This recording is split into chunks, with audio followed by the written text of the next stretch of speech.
السلام علیکم my dear students. آج کا ہمارا ٹاپک ہے وہ ہے لائسوسوم.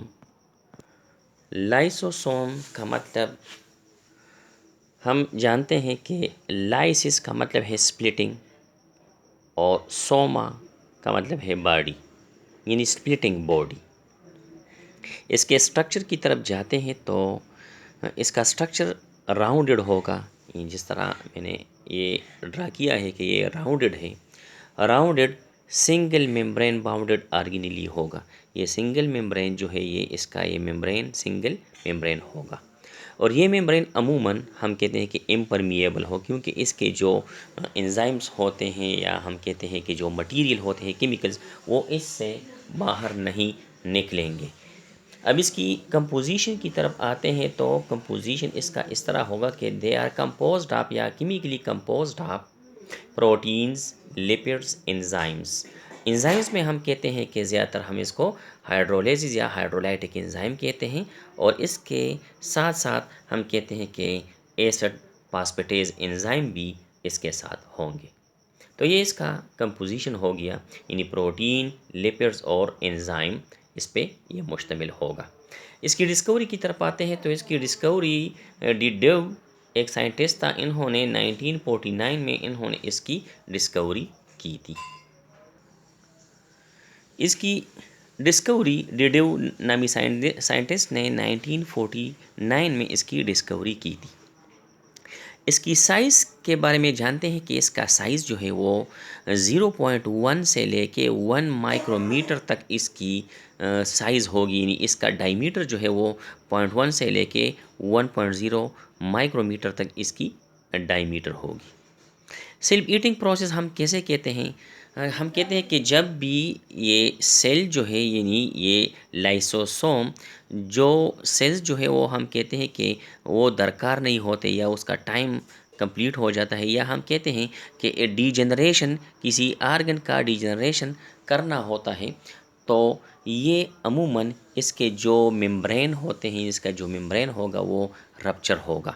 یعنی اس کا یہ ممبرین رپچر ہوگا، اور رپچر ہونے کی وجہ سے اس کے جو انزائم ہے وہ باہر نکلیں گے، اور سیل کے اندر جتنے بھی آرگینیز موجود ہوتے ہیں وہ اس کو یعنی ڈائجسٹ کرتا چلا جائے گا. تو یہ اس کو ڈائجسٹ کرے گا، تو اس لیے ہم اس کو سوئسائڈ بیگز بھی کہتے ہیں. اور اس خاصیت کو ہم آٹوپیگی بھی کہتے ہیں، یعنی سیل اپنے آپ کو خود کھا لیتا ہے، یا اس کو ہم کہتے ہیں کہ خود ہی سیل اپنے آپ کو یعنی ختم کر دیتا ہے. اس کو ہم خودکش بیگ بھی ہم اس کو کہہ سکتے ہیں.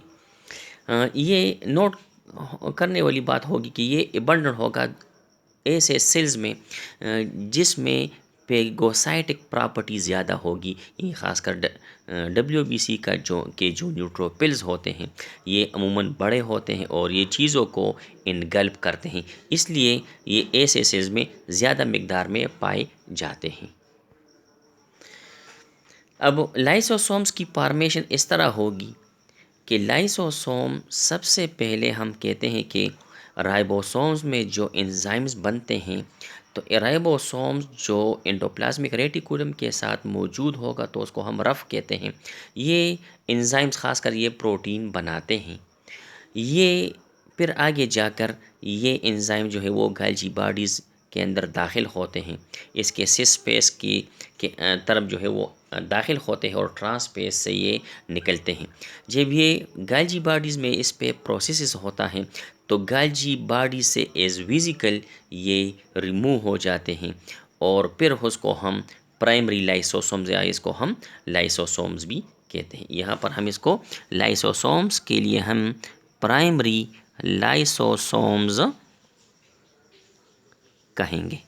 ٹھیک ہے، یعنی اس کا فارمیشن اس طرح ہوگا کہ enzymes are synthesized by ribosomes on rough endoplasmic reticulum and are transported to Golgi bodies. یعنی یہ دونوں مل کر جو انزائمز بناتے ہیں، جو پروٹین بناتے ہیں، وہ گالجی باڈیز کو یہ پرووائڈ کرتے ہیں. وہاں پر یہ پروسیس ہوتا ہے اور ویزیکل کی شکل میں یہ برڈس کی شکل میں یہ اس سے ریموو ہو جاتے ہیں، اس کے سروں سے یہ ریموو ہو جاتے ہیں.